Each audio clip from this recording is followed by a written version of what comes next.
মা, তুমি এখানে চা বেচতেছো? তুমি আমারে আর কত কষ্ট দিবে? আমার বউ আমারে বললো চা বিক্রি করতেছ।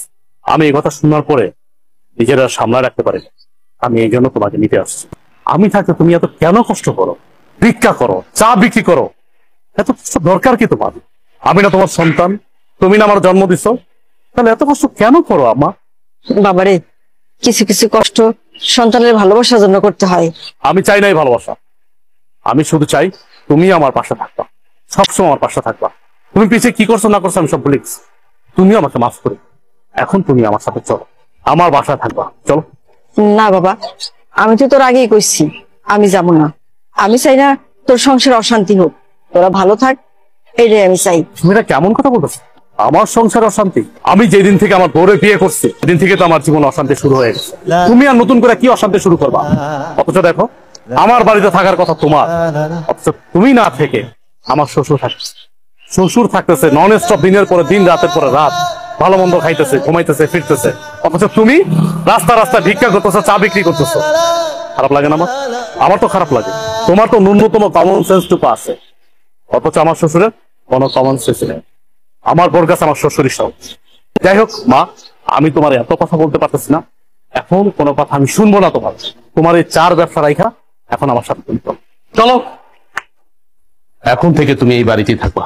তুমি এত কিছুর পরেও সেই তোমার মাকে বাড়িতে নিয়ে এসছো, আমাকে তোয়াক্কা করে তুমি তোমার মাকে নিয়ে আসছো। তোমাকে কি তোয়াক্কা করবো? কি তোয়াক্কা করবো তোমাকে? আমি এই সংসারটা চালাই, আমি ইনকাম করি। আমি 5 তলায় বসে এসির বাতাস খাবো, আর আমার মা রাস্তা রাস্তা চা বিক্রি করবে, ভিক্ষা করবে, সে গাছের নিচে থাকবে। দেখো, এই সংসারটা আমার, এই সংসারটা আমি মেনটেন করি, তাই আমি যা বলবো তাই হবে। আমি তোমার মাকে নিয়ে থাকবো না এই বাড়িতে। কে কার সাথে থাকবে বা না থাকবে এটা একান্তই ডিসাইড করব আমি। তুমি ডিসাইড করার কে? কে তুমি? কে তুমি বলো? আমি কে মানে? আমি তোমার বউ। এই বাড়িটা আমার, আর এই সংসারটাও আমার। এই সংসারের সব দায়িত্ব আমি পালন করি, তুমি তো তেমন কিছুই করো না। সো আমি এই সংসারে যে ডিসিশন দিব সেটাই ফাইনাল। আর তোমার মা তোমার ছোট ভাইয়ের ঘরে টিকতে পারেনি, আমার ঘরে কেন টিকবে? হ্যাঁ, তোমার কি মনে হয় যে উনি অত ভালো একটা মেয়ের সাথে টিকতে পারলো না, আমার সাথে টিকতে পারবে? কখনোই না। আমি তোমার মাকে নিয়ে এই এক ছাদের নিচে কোনো দিনও থাকবো না। এখনো সময় আছে, তোমার মাকে বের করো। বাহ, এই বাড়ি তোমার, তোমার কথা মতো চলবে। এই বাড়ি আমার, আমি আমার টাকায় কিনেছি, পরিশ্রমের টাকা দিয়ে কিনেছি। আর চাকরিটা করতেছি পরিশ্রম করে, কিন্তু চাকরি করে টাকা উপার্জন করি। হ্যাঁ মানলাম, তোমার বাবা আমাকে চাকরি দিয়েছে, সে অনেক সহযোগিতা করছে, আমি প্রয়োজনে তার টাকা দিয়ে দেবো। কিন্তু তুমি কোনো কথা বলবা না আমার মার বিষয়ে। আমি বাইচা থাকতে তোমার মা এই বাড়িতে থাকতে পারবে না, তাহলে তোমার সাথে আমার সংসার টিকবে না। কি হচ্ছে মা, এত চিল্লাচিল্লি করছিস কেন? আপনার মেয়ে আমার মাকে এই বাড়ি থেকে বের হয়ে যেতে বলছে। আমার মাকে সে সহ্যই করতে পারতেছে না। আপনি জিজ্ঞেস করেন কেন আমার মাকে সে সহ্য করতে পারতেছে না?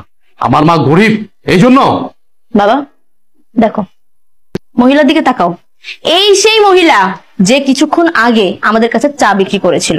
আর উনি আমাদের কাছ থেকে টাকা কেন নেয়নি জানো? কারণ উনি আমার আদরের শাশুড়ি, আমার এই হাজবেন্ডের একমাত্র মা, ফকিন্নি মা, যার কারণে আমাদের কাছ থেকে টাকাটা তখন নেয়নি সে।